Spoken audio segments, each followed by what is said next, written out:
지난주에 제가 뭐라 그랬어요? 유대인들을 우리는 뼛속까지 유교주의자고 유대인들은 뼛속까지 율법주의자다.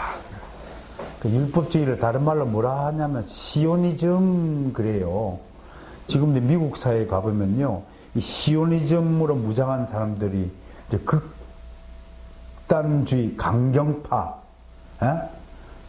그 출신 후보가 누구예요? 공화당. 트럼프 이름도 희한해. 트럼프친데. 트럼프 같은 사람 극단주의자란 말이에요. 그래서 그냥 미국을 공격하는 모든 세력을 그냥 까부수자. 지금 이스라엘이라는 현대 국가를 한마디로 사상적으로 이야기하면 뭐라고 하냐면 극단주의야. 강경 우파들이야. 이제 완전 좌파, 종북, 우리나라는 종북 좌파와 수구 우파, 이 극단주의를 경계해야 돼, 사실은. 물론, 예수님 안에는 다 모든 것이 용해되어서 개혁되어진 줄 믿습니다. 우리 정치도 좀 개혁되어지면 좋겠어요. 예수니즘으로, 예수이즘, 기독교, 크리스찬니티로 잘 개혁됐으면 좋겠어요. 어떻든 간에 이 시오니즘이 현대 이스라엘 국가를 지탱하고 있는 그런 쪽 힘이에요. 그러니까 팔레스타인어가 막 건너오지 못하게 어떻게 해요? 벽을 쌓아가지고, 야, 세상에, 우리나라면 38선이 있는 줄 알죠? 우리 38선을 헐렁하잖아요. 그 철조망을 이렇게 했잖아요. 유대 그 가자 지역은 뺑 둘러서 완전히 이제 철에 그 담벼락을 쌓았잖아요. 오더가지 못하게. 지독한 사람들이에요. 이 시오니즘에 물든 명. 한 사람도 마찬가지예요. 한 사람도 이렇게 좀 강경하고 아주 원칙주의자들, 무결점주의자들, 심리학적으로 이런 분들을 우리가 뭐라고 하냐면, 뭐라고 해요? 결벽주의. 결벽증이 증이라 그래. 증 그러면 이 환자, 질병을 증이라고 하거든. 결벽증, 완벽증. 그 어떤 사람들 보면, TV에 보니까 어떤 그 연예인이, 먼지 하나 없이 막, 그런 환자입니다. 쉽게 얘기하면 환자예요. 혹시 여러분 결벽증 있다면 예수 앞으로 나오세요. 내가 안수기 돼서 결벽증을 없애줄게요. 여러분, 우리는 결벽하지 못합니다. 우리는 더러운 존재예요. 눈에 안 보여서 그렇지 공기 안에 얼마나 나쁜 것들이 많이 돌아다니는데요. 이 하나님이 코트를 왜 주셨어요? 코트를 주시면 감사. 코트를 없으면 나쁜 공기, 미세먼지, 오늘도 미세먼지가 기가 막히다고 하는데, 어떻든 제가 말하고 싶은 것은 유대인들을 설명하고자 지금 이렇게 설명하고 있습니다. 아무튼 유대인들이 자주 쓰는 이제 단어들이 있죠. 메시아. 히브리어로 한번 따라해 볼까요? 저도 뭐 정확한 발음이 아닌데, 메시아. 시작. 이 할 때 침이 튀어나와야 돼. 셜락. 이게 하고 유대인들, 이스라엘 사람들이 이렇게 대화하는 거 보면 이런 단어가 많이 들어요. 러시아 말하는 스키만 붙이면 다 기분 나빠. 스키. 그럼 다 러시아가 된다고 얘기하잖아요. 아무튼 메시아 이런 단어들. 또 유대인들 자기들이 아브라함의 후손이다. 아브라함을 원래 우리는 아브라함 그러지만 영어 쪽 사람들은 뭐라고 읽어요? 아니, 영어 선생님 얘기하면 난 저기 물러 했더니 도인이한테 에이브람 그렇게 해주죠. 그죠? 에이브람. 자기들이 에이브람의 후손이라는 것을 엄청 자랑하죠. 또 유대인들이 존경하는 인물이 누굴까요? 데이비드 킹 데이비드, 다윗 왕. 다윗 왕 시절 때가 이스라엘 역사 중에서 가장 빛나는 역사이잖아요. 우리나라는 언제일까요? 우리나라는 언제쯤 가장 좋은 역사가 있을까요? 아마 역사가들은 세종대왕 시절 때가 제일 과학과 군사적으로 발달했다. 혹은 뭐 강개탕 때라고도 해요. 조금 만주물판을 단말벌고가 넣었던. 우리 때도 좋은 때가 있었지만 아무튼 유대인들은 다윗 왕국을 지금도 꿈꿔요. 다윗 왕이 점령한 땅을 우리가 이제 북쪽에서는 단, 남쪽에서는 브엘세바. 성경에 대한 지식이 좀 박식하면 이런 것들은 다 알죠, 그죠? 이 이스라엘 영토가 눈에 보이는 영토, 그 정도의 넓이를 지금 복원하고 있나요? 아직도 복원 못하고 있어요. 다른 지역, 엉뚱한 지역을 점령해가지고 그 7일 전쟁 승리하는 바람에 시나이 반도를 이렇게 점령했는데, 사실은 이스라엘 나라가 7일 전쟁을 해서 시나이 반도를 점령한 목적은 따로 있었다고 합니다. 그때 15년 동안 뭔가를 조사를 하고 다시 이집트에 땅을 넘겨줬어요. 또 땅을 차였다가 넘겨준 민족도 없어요. 일본 애들은 독도가 지들 땅이라고 지금 우기고 있는 판에 이스라엘은 전쟁을 뺏은 땅을 15년 동안 뭘 조사를 하고 또 넘겨줬어요. 뭘 조사했을까요? 그건 이제 출애굽 여정을 샅샅이 뒤적입니다. 성경에 나오는 출애굽이 사실인가? 요즘에 이제 시내산 위치가 그들 조사에 따르면 하나도 유물들이 발견이 안 됐어. 이 가톨릭 교회가 만든 출애굽 여정로는 폐기 처분합시다. 우리는 이미 성교 박물관 갔다 왔죠, 그죠? 새로운 출애굽 루트를 김선집 집사님이 사우디아라비아 왕자의 주치의로 15년 동안 있으면서 사우디아라비아 서쪽 지역을 발굴 탐사함으로써 우리에게 주신 선물이 있죠. 르호보산인가 하는 산이 새로운 또 신의 산으로 우리가 명명한다. 좀 학회에서 뭐 준비 중에 있는데, 조금 전에도 뭐 얘기 나왔지만 우리가 기존에 있는 습관들, 기존에 있는 고정관념들, 편견들, 또 익숙한 그 관행들을 이렇게 개혁한다는 것이 정말 쉽지가 않습니다. 특히 학설을 바꾼다는 건 어마어마하게 힘든 일이겠죠. 어떻든 그런 이스라엘 민족입니다. 그리고 오늘 로마서에서는 유대인들이 잘하는 두 가지가 있죠. 뭡니까? 하나는 할례고 하나는 율법이에요. 그렇죠? 이제 오늘 이제 그 얘기를 하는 겁니다. 어쨌든 유대인들은 자신들만이 하나님의 백성이고 율법과 할례만 가지면 구원받은 백성의 징표로서 틀림없다. 자기들만 구원받는다. 그렇게 이제 믿고 있는 백성들이었습니다. 할례에 대해서 오늘 이제 할례와 율법 두 가지에 대해서 하는데, 먼저 할례에 대해서 좀 알아봅니다.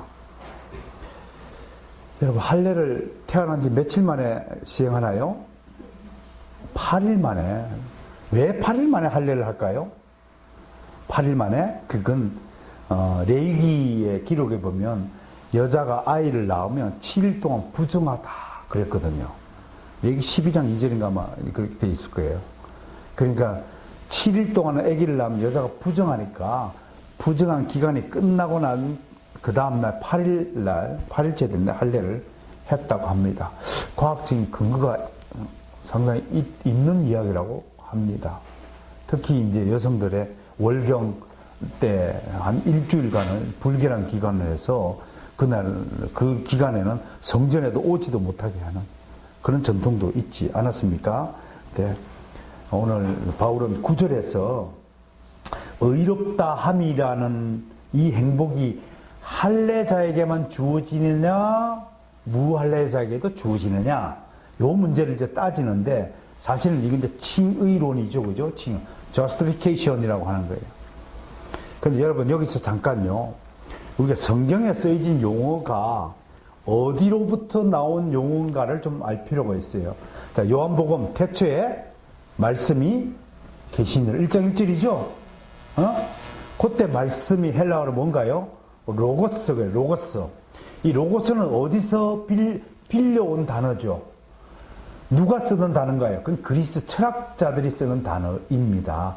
즉, 로고스는 뭔가요? 어떤 원리, 원칙, 말씀 이런 뜻이죠. 자, 그러면 또 구속이라는 단어는 어디서 빌려온 겁니까? 구속. 구속하다. 요거는요, 한마디로 하면 시장 상인들이 쓰는 단어예요. 값을 주고 샀다 이런 뜻 아닙니까? 그죠? 그 구속이라는 단어는 시장 상인들부터 빌려온 겁니다. 칭의는 어디서 빌려왔을까? 칭의. 의롭다가 칭하다. 그런 뜻이죠. 칭의. 예수 믿고 거듭나면 하나님이 의롭다. 이 칭의에 대해서 분명한 인식을 할 필요가 있어요. 요거는요, 재판정에서 판사가 쓰는 용어입니다. 무죄 선언할 때. justification. 넌 이제 죄 없어. 이런 말입니다. 칭의에 대해서 좀 더 설명을 하면, 뭐, 우리 쪽 판은 아니고 영국의 성공의 출신이고, 마지막에 자기 누이가 예수 믿지 않고 죽었는데, 이렇게 착한 누이가 지옥에 갈 리가 없다고 그래서 파란을 일으켰던 존 스토트 목사님, 성공의 신부의 로마서 주석에 이런 이야기가 나옵니다. 제가 읽어 드릴게요. 이런 학자들, 대학자들의 의견도 우리가 잘 살펴야 됩니다. 칭의란 법정에서 사용하는 법률적인 혹은 변론적인 용어이다. 그 반대말은, 칭의의 반대말은 정죄이다. 죄 있다 이겁니다. 죄 있다. 그 칭의는 뭐예요? 죄 없다. 정죄는 죄 있다. 그 말을 좀 멋진 용어를, 저들이 쓰는 용어를 빌려와서 성경에 칭의다 그렇게 했다는 거예요. 둘 다 재판관이 내리는 판결이다. 기독교의 맥락에서 보면 그것은 재판관이신 하나님이 심판날에 내리실 두 개의 종말론적 판결이다. 우리 이제 하나님 심판대 앞에 서면 너는 칭의, 오른편에는 양들이 모이고 왼편에는 뭐가 모여요? 염소가 모이고, 그죠? 마태복음에 그렇게 되어 있잖아요. 그리고 오른편에 모인 양들에게는 뭐라고 해요? 의롭다 고 판결을 내리시고, 왼편에 있는 염소 무리들에게는 염소 무리들에게는 너희들은 죄 있다 하고, 죄 있으면 어디로 가요? 지옥 가는 줄 확실히 믿습니까? 지옥 보신 분 계신가요? 그림으로 영화를 많이 봤죠? 불타는 거. 인간의 상상이 만들어낸 고안물이지만 지옥에 대한 묘사들이 요한계시록에 그렇죠? 있고 또 여러 가지 곳에 있지만 사실은 어떤 사람은 지옥이 지구의 중심부에 있을 것이다. 뭐 그렇게 해서 갔다 왔다고 주장하는 사람도 있어요. 그럼 그건 성경적인가요? 예? 성경적이지 않습니다. 우리 대진교단에서도 어떤 노예의 목사님이 자기가 지옥에 갔다 왔다고 간증하는 바람에 쫓겨났어요. 목사 제명당했어요. 여러분, 천국과 지옥을 우리 인생이 왔다 갔다 할 수 있나요? 우리가 예수님이에요? 그러니까 자꾸 자기를 스스로 높이고 자기의 믿음, 체험을 너무 강화시키면 어떤 현상이 벌어지냐면 마치 자기가 그런 존재인 것처럼 착각하는 현상이 벌어지는 거예요. 저는 제가 여러분 앞에 고백한 적이 한 번 있지요. 저도 감리교에서 신앙생활을 하여서 그쪽은 아주 체험 신앙이 강하죠. 그래서 막 하나님 음성 듣는 법, 막 이런 그때 한때 유행할 때 막 집회에 쫓아다니고 그런단 말이에요. 저는 안 들립디다. 막 안 들리면 저보고 믿음이 없어서. 근데 저만 그런 것이 아니라 신흥균 목사도 꼭 같은 경험을 했었디다만. 응? 그런데요, 인간은 여러분 이 이야기를 명심하셔야 됩니다. 인간은 영물입니다. 영물이 뭔가요? 영적인 존재입니다. 그래서 나도 모르는 능력이 내 안에 있다는 사실을 인식해야 됩니다. 그래서 자꾸 그쪽으로 한쪽으로만 치우치면 진짜 음성이 들린대요. 나는 못 들어봤지만. 기도도요, 하나님의 말씀을 붙들고 기도하지 않고 자기 말로 계속 기도하잖아요. 남녀 오랑캐처럼 벽을 보고 막 궁시렁궁시렁하면 환청이 들리고 환상이 보이고, 이게 왜냐면 인간이요, 육적인 동물만 아니라 육물이 아니라 영물도 함께 존재한다는 겁니다. 내 안에. 그런 이상한 현상이 벌어지고 이상한 경험을, 그것을 하나님이 주신 것처럼 착각하는 경우가 허다하는 겁니다. 방언도 마찬가지입니다. 방언을 여러분 연습하면 될까요? 안 될까요? 됩니다. 어떤 곳에 할렐루야를 끝에 할렐루야랄랄랄랄랄랄 그러면 나중에 방언이 터진다고 막 주장해요. 방언의 은사를 절대로 부인하는 것은 아니지만 방언이 그렇게 해서 주어지는 것이 아니라는 것을 강조하는 거예요. 근데 방언도 인간의 영물이라서요. 희한하게 그렇게 연습하면 그렇게 되어지는 것입니다. 그러나 결코 그런 것들은 하나님이 주신 것이 아니라는 것입니다. 따라서 합시다. 나는 하나님이 주시지 않으면 놀아갈 것이다. 이게 중요해요. 그래서 요한 1서 4장 1절에 뭐라고 했어요? 영이라고 다 믿지 말라. 악에 속한 일인지를 분별하라 그랬어요. 나는 여러분들이 개혁교회 성도로서 이 영적인 분별력이 높아지기를 기대합니다. 그러면 실력이 쌓여야 돼. 실력 없는 사람이 분별력이 높을 리가 없다. 실력을 쌓아야 돼요. 실력이 없는 사람은 익질 않아요. 벼가 익어야 고개를 숙여요. 익지 않는 벼는 고개를 바닥 세우고 하는 거예요. 따라서 실력이 겸손이다. 무지가 고집이다. 틀림없어요, 여러분. 무식한 사람일수록 고집을 피워요. 자기가 옳다라고 여겨요. 실력이 쌓이고 수준이 높아질수록 겸손해지는 법이에요. 내가 이걸수록 고개를 숙이고, 왜? 많이 알게 되니까, 진실을 더 많이 알게 되니까 이제 엉터리 같은 생각도 안 하게 되고, 엉터리 같은 말도 안 하게 되고, 억지 주장도 안 하게 되고, 겸손해져서 이게 나라는 존재가 어떤가를 분명히 인식하게 되니까 다른 사람을 함부로 대할 수가 없는 거예요. 수준이 높아지니까 저 도현이도, 저 현수도, 연호도, 동훈이도 다 하나님의 자녀로구나. 하나님이 핏값을 내고 사신 귀한 존재구나. 천하보다도 귀한 한 영혼들이구나 라는 사실을 뼈저리게 느끼는 순간 다른 사람을 섬기게 되고 다른 사람이 그렇게 아름답게 보여지게 되고 내 속에 있는 모든 육적인 생각들 더럽고 추하고 수준 낮은 그런 생각들이 다 폐하여지고 정말 하나님의 천국의 초원위에 서서 빛의 옷을 입은 예수님을 바라보면서 할렐루야 하는 삶을 살게 되는 것이란 말입니다. 그것이 우리가 도달해야 될 천국이요, 그것이 우리의 신앙의 세계라는 사실을 잊지 마시길 바랍니다. 그 세계에 우리 모두 함께 갑시다.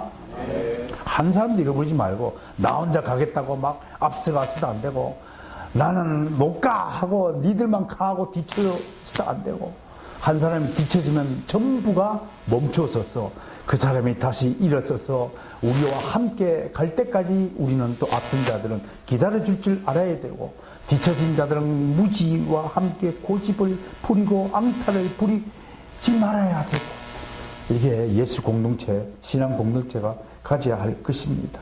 어떻든 여러분 오늘 칭의라는 용어가 이런 용어도 빌려서 차용했다는 사실을 하나 알려드립니다.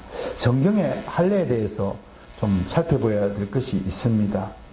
대부분 이제 그 육신의 아버지가 시행하지만 특별한 경우에는 이제 어머니가 시행할 수도 있다고 하고요. 훗날에는 뒤에 발전하면서 이게 할례만 전문적으로 행하는 직업인이 생겼는데 그 이름을 모헬이라고 불렀다고 해요. 할례만 해가지고 이제 돈 버는 거예요. 진짜 영화 제가 본 적이 있어요. 얼마나 할례를 빨리 하는지요. 애기 고추 끝을 칼로 휙 도리는 기계가 있어요. 마취 주사를 하고 좀 그럴 텐데 유대인들이 독종인가 봐요. 지금도 마취 주사 안 하고 휙 몸에 하나 봐요. 끔찍하죠? 생각해보면 아찔합니다. 그런데 독종인 것 같아요. 신약 시대 때는 이제 우리는 정말 행복한 거죠, 그죠? 우리는 이런 할례, 눈에 보이는 이런 것들 시행하지 않고 예수님 안에서 뭘로 대체가 되었습니까? 세례로 대체된 거죠. 이게 마음의 할례라고 말하는 거죠.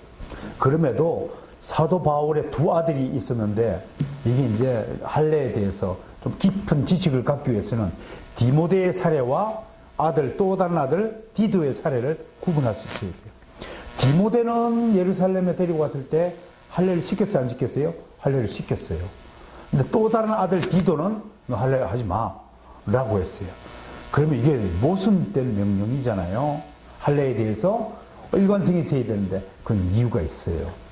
디모데는 이미 유대인이에요. 유대인으로서 유대인의 관습을 따른 것은 당연하다고 하는 것입니다. 전 여기서 여러분들에게 꼭 말하고 싶은 것은 로마에 가면 로마의 법을 따르는 거예요. 이게 당시 역사적 상황과 문화적 명령에 수용하는 것이라고 하는 것입니다. 디도는 대신에 이방인으로서 할례하고 구분하고 관계가 없다고 지금 설명을 하고 있잖아요. 자, 더 9절에서 이 의롭다 칭의가 할례자에게 주어지냐 무할례자에게 주어지냐는 질문을 던지면서 10절에서 뭐라고 하냐면 아니 할례시가 아니라 이미 칭의는 무할례시에 이미 주어진 것이다.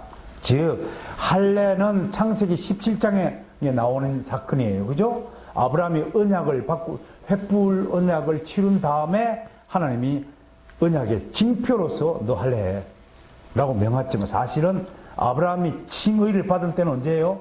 창세기 15장 6절에 있잖아요. 그걸 지금 사도 바울이 끄집어내면서 근거를 딱 제시하는 거예요.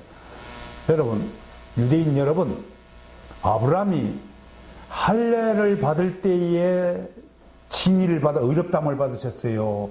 할례를 받기 전에 이미 칭의를 받으셨습니까? 성경이 뭐라 합니까? 하고 창세기 15장 6절을 근거를 딱 대면서 아닙니다.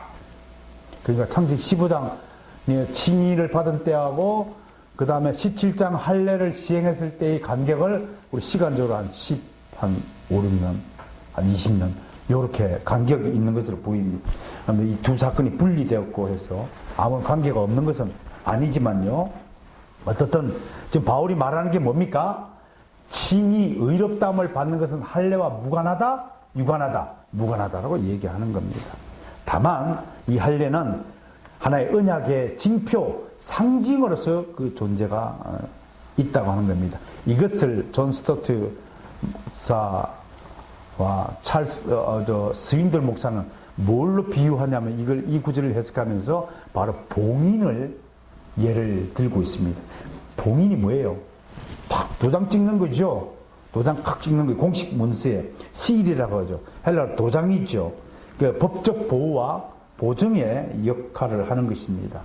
주로 이제 유언장에 이게 잘 사용되는 것이죠. 또는 왕의 명령에 왕의 봉인을 탁 찍으면 이게 왕의 친서인 것을 증명하는 그런 용도이죠. 할례라는 게 뭡니까?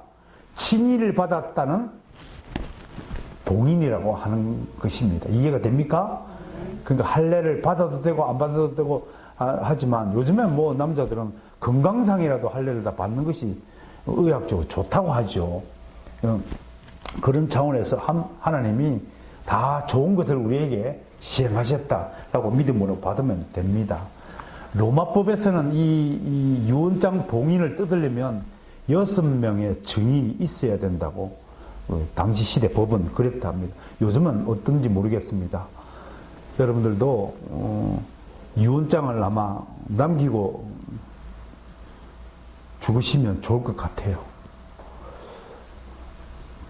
그냥 저도 죽으면요, 이게 제 묘비가 있을지는 여러분들이 모르겠습니다만, 납골당에 처박아 둘지 내가 알지는 모르겠지만, 그래도,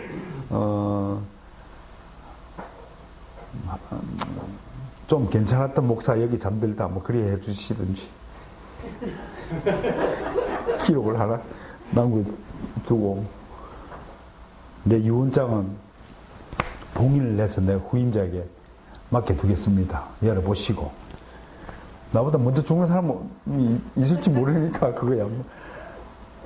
근데 사실은 여러분 집안에 가훈들이 있나요? 유언장 얘기하니까 사실은 가훈이 있으면 유언을 남긴다는 말이 있어요. 그게 뭐냐면, 유언은요, 제대로 살았다라는 결과물이 유언으로 남는 거예요. 제대로 살지 못하면 유언을 남길 수도 없는 거예요. 뭐 내용이 있어야 유언을 남기죠. 그렇잖아요? 자, 그러면 왜 가훈이 있으면 유언을 남긴다는 말과 연결이 될까요? 제대로 된 집안에는 가훈 하나는 있어야 되잖아요. 그게 하나님 말씀이면 더 좋고. 근데 주로 한국 사람들이 가정에는 뭐예요? 가와만사성, 그래, 가와만사성. 복과 관련된 거예요, 복과. 복과 관련된 거야. 너희는 먼저 그의 나라와 그의 의를 구하라. 뭐, 이런 자기 희생적인, 누구든지 나를 따르던 자기를 부인하고 자기 십자가를 날마다 질지라. 이런 말은 온데간데 없이, 뭐, 이 집이 뭐, 여호와의 은혜와 복으로 충만할지라. 맨날 이제 그런 걸 가훈으로 삼지만 좀 수준을 좀 높여서, 조금 수준을 좀 높여서, 가훈을 한번 만들어서 한 가정의 교훈의 도를, 지침을 삼는 것도 좀 좋은 일이 아닐까 싶습니다. 자, 어떻든 12절에서 바울은 계속해서 아브라함이 믿음으로 의롭다함을 받고 그 후에 할례를 받았다는 사실에는 틀림이 없고, 그러나 그 한 가지 목적이 있는데, 아브라함이 무할례자로서 믿음을 먼저 받은 것은 누구 때문에 그렇게 하냐면 바로 오늘날 우리 할례 받지 않은 이방인들인 우리의 믿음 때문에 그렇다는 거예요. 이게 하나님의 의도였다는 거예요. 만약에 하나님이 창세기 때부터 할례를 받은 자만 칭의를 준다 그러면 오늘날 우리가 칭의를 받을 근거가 사라지기 때문에 이렇게 조치를 했다고 하는 것입니다. 그러니까 여러분, 로마서 오늘 이 본문 이야기가 참 신중하게 진지하게 들어야 될 부분이기도 하지만 하나님의 의도가 어떻게 용이 주도한지를 아셔야 돼요. 왜 아브라함을 할례 받기 전에 의롭다 했느냐? 그럼 오늘 우리를 다 생각해. 아브라함이 우리보다 지금 몇 년 전의 사람이에요. 4,000년 전의 사람이에요. 4,000년 전에 혹은 그 훨씬 이전에 하나님은 다 우리를, 여러분들을 다 알고 계시고, 다 예배해 주시고, 현수가 지금 이 시대에 태어난 걸 다 알고 계시고, 미리 그런 조치를 해 주셨다는 거니까, 얼마나 이것이 짜릿한 것입니까? 참, 하나님의 역사는 우리 인간의 머리통으로는 알 수가 없고 예측할 수도 없는 것이지만 오직 하나님의 은혜로 나에게 주어진 것이므로 오직 감사합니다. 가슴 놓고 고백합시다. 하나님, 정말로 감사합니다. 진짜 감사해야 돼요, 여러분. 처음부터 개혁교회를 다니면, 장로교회 진앙을 다니면 얼마나 좋을까요? 물론 뭐 순복음 다닐 수 있고 성결 다닐 수 있고 감리교를 다닐 수 있다고 봐요. 그런데 저는 여러분들이 잘 아시다시피 저는 이제 재건축 전문가잖아요. 에? 신축 전문가가 아니고 재건축 전문가예요. 그러니까 내가 더 힘들어. 뜯어 고쳐서 새롭게 지으려니까 더 힘든 사람이에요, 내가. 처음부터 그냥 개혁교회를 다니면 그게 복 중에 복이야. 그런데 내가 만난 대부분의 사람들은 그 코스를 가지 않고 한 번 더 삥도 광야 40년을 광야를 돌아서 제자리로 와. 여러분, 하나님의 목적은, 난 분명히 선포합니다. 하나님의 목적은 결국 개혁교회로 다 모이게 할 것입니다. 왜? 여기가 최고 수준이니까. 유치원 거쳐서 초등학교 거치고 중학교 거치면 고등학교 와야 되고, 고등학교 졸업하면 어디 가야 돼요? 대학교 가야 되고, 대학교에서 공부 제대로 하면 또 대학원 가고 석사 따고 박사 따고 또 박박사 따고 박사 위에 뭐가 있어요? 집사가 있대요. 박사한 사람이 고집진 집사한 사람 못 이긴다는 말에서 유래한 겁니다. 사랑하는 성도 여러분, 자라나기를 원합니다. 성숙하기를 원합니다. 장성한 믿음을 가지기를 원합니다. 그래야 내가요, 나라는 존재가 그리스도인으로서 자리매김을 정확하게 하시려거든 다른 사람에게 그침이 되면 안 되는 거예요. 여러분, 섰을 때 넘어질까 조심하라 그랬지만 믿음이 연약한 자에게 거치는 자가 되지 말라고 사도 바울은 가르쳤잖아요. 그럼 내가 다른 사람에게 불편한 존재가 되면 그거 안 되는 거예요. 다른 사람이 나만 보면 아이고 어디 갔다 왔어, 기다렸어, 네가 없으니까 재밌대가 하나도 없어, 성숙씨가 없으니까 허전해요, 뭐 이렇게 돼야지. 아이고 쟤는 좀 살았으면 좋겠어, 저 사람만 없으면 우리끼리 잘할 수 있을 텐데 저 사람 때문에 분위기가 항상 망쳐져. 골치 아픈 거예요. 응? 정말 골치 아픈 거예요. 그렇게 되면 안 되는 거예요. 자, 이제 13절부터 무슨 얘기 나오냐면 율법 얘기합니다. 하도 율법 얘기 많이 했어. 뭐 주저리 다시 강조할 필요는 없겠지만 4절과 5절에서 우리가 돌아가 봅시다. 4절과 5절에서 바울이 지금 뭘 우리들에게 들려주고 싶어 하냐면, 보세요. 일하는 자가 싹쓸이 받는 것은 은혜입니까? 보수입니까? 보수죠, 보수. 그건 당연히 받는 거죠. 당연히 받아야 될 거잖아요. 그러니까 사장이 종업원에게 월급 주는 것은 은혜입니까? 당연한 의무입니까? 그런데 사장들이 거꾸로 생각한단 말이에요. 내한테 월급 받으니까 네가 나한테 감사해야지. 천만에 그건 빚 갚는 거예요. 이 부채의식이 굉장히 기업가 정신에 중요한 겁니다. 이게 섬기는 것에 중요한 겁니다. 그래야 노동조합이 없어지고, 노동조합이 왜 생겼어요?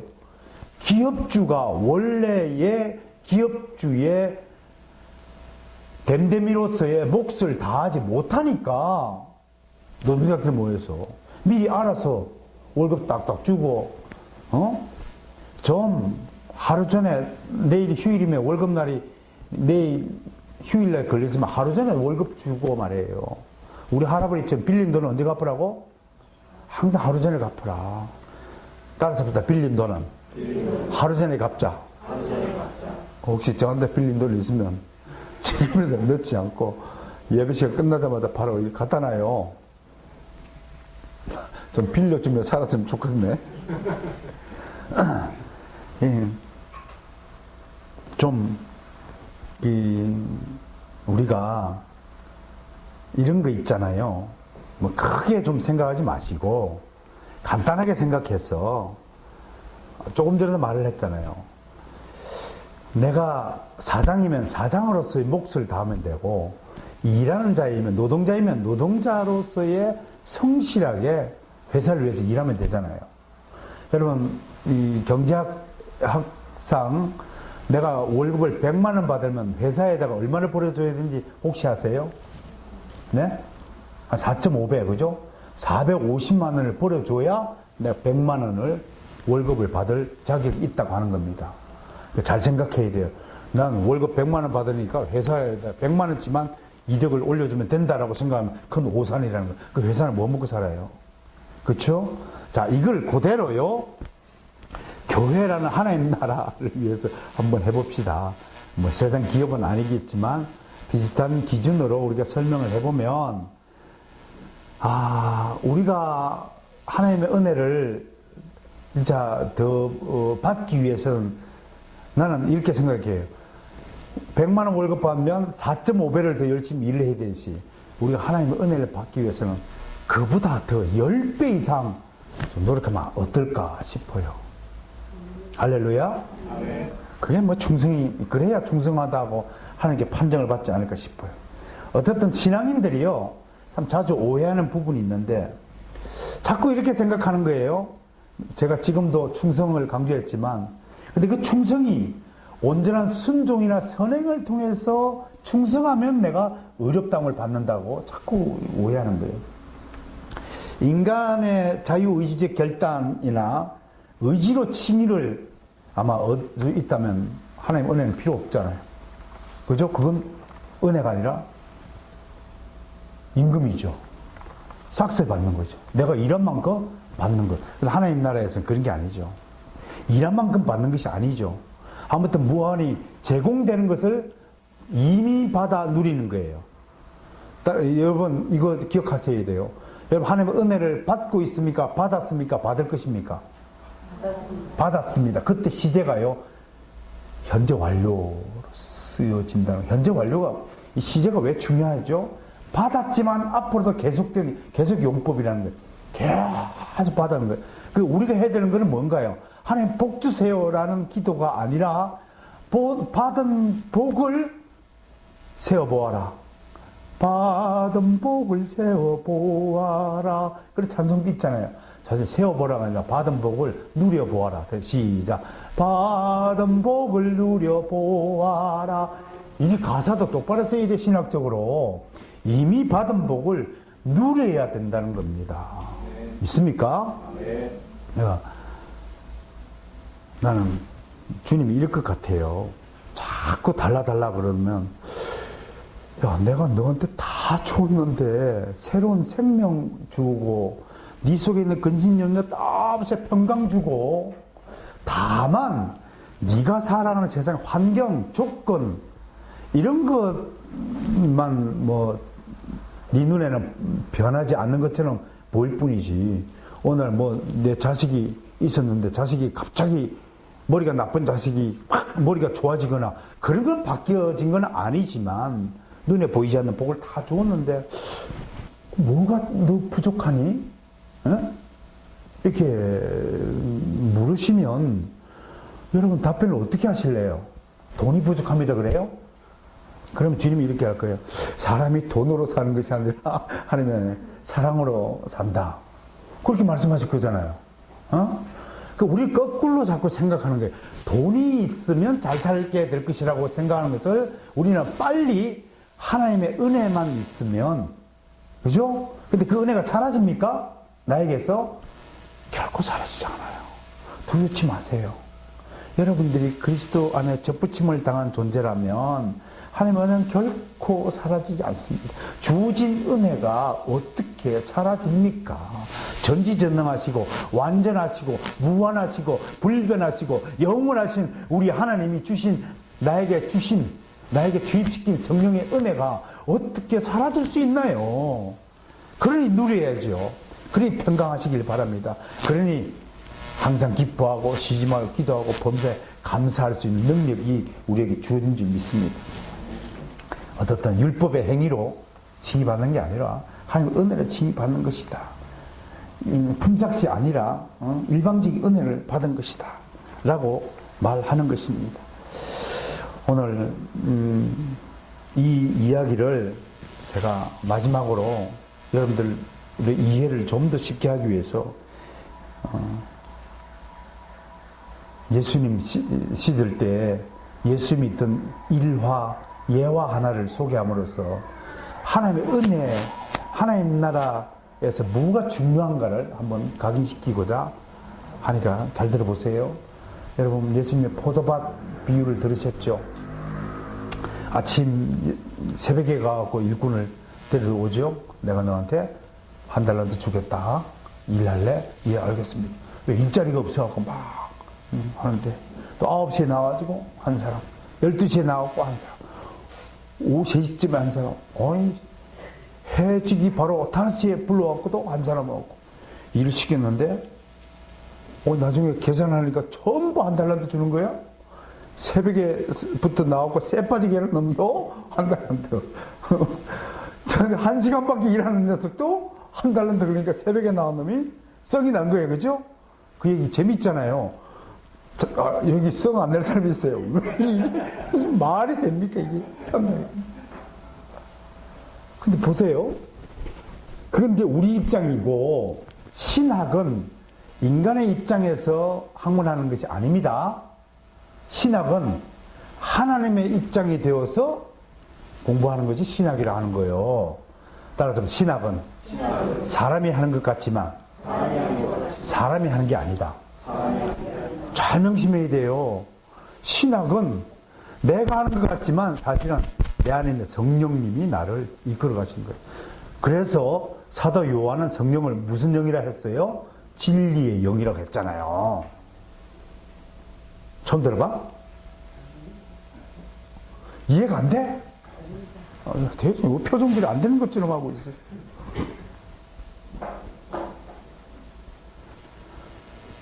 보세요. 하나님의 입장에서 이야기를 풀어야 돼요. 하나님은 모든 사람에게 어떻게 약속했어요? 내 포도밭에 일하면 싹스를 몇 달란트 준다 그래서 1달란트 준다 약속했어. 하나님이 모든 사람의 약속을 어긴 적이 있나요? 없어. 하나님 입장에서는 단 한 번도 약속을 어긴 적이 없어. 왜? 그건 하나님이 마음대로예요. 1시간 일하는 사람에게 1달란트 주고 10시간 일하는 사람에게 10달란트 줘야 되는 것은 우리 방식의 계산 방식이지만 하나님은 그 돈의 많고 적음이 중요한 게 아니란 말이에요. 그 천국은 뭐가 중요하다? 포도밭에 와서 일하는 그 자체가 중요하단 말이야. 여러분들이 여기 와서 최단 목사의 설교를 통해서 하나님의 말씀을 듣고 이해하고 은혜 받느냐 안 받느냐 그것보다도 더 중요한 것은 여기에 왔다는 것이 더 중요하단 말이야. 그게 천국의 법칙이고 그 이야기를 포도밭의 비유를 통해서 예수님이 하시는 거란 말이에요. 중요한 것은 예수 그리스도의 안에 있느냐 밖에 있느냐 이게 중요한 거예요. 포도밭에 일을 하니까 1달란트를 받는 거지 그 초청에 응하지 않았으면 품삯을 받습니까? 아무리 해가 지고 날이 밝고 해도 품삯 받을 게 없는 거예요. 이 중요한 비유를 오늘 이야기하는 것은 우리가 예수 그리스도 안에서 있다는 것은 믿음 안에 있다는 것이고 믿음 안에 있으면 어렵다 이루어진 것이고 양자가 되는 것이고 하나님의 기업을 유업으로 받는 상속자가 이미 된 것이고 우리는 하나님의 성령님과 함께 성화의 길을 걸어서 언젠가는 예수화 되는 것입니다. 그래서 어떤 사람은 우리 모두는 작은 그리스도다 그렇게 말을 하는 거예요. 뭐 또 따지는 사람은 그러면 예수님 큰 그리스도가 있고 작은 그리스도가 있습니까? 라고 말할지 모르지만 어쨌든 우리는 작은 그리스도로서 이 땅에서 살아야 할 것입니다.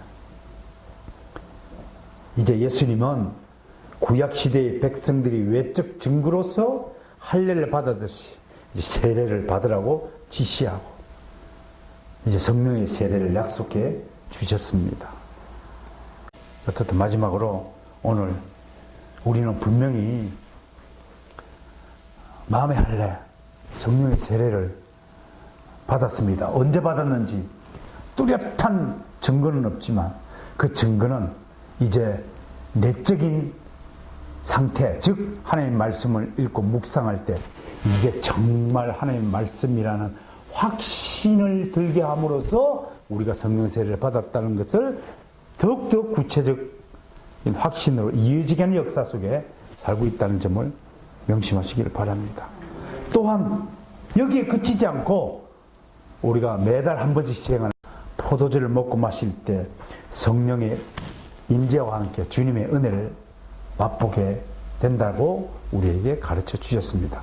이제 마치고 성장식을 할 때는 한 달에 한 번씩 하는 다음 주 하려고 그러다가 이번 주 마지막 주더라고요. 그래서 급히 준비를 했는데 오늘 드려진 여러분들이 주어진 하나님의 은혜의 말씀을 잘 묵상하면서 믿음으로 성장식을 잘 참여하고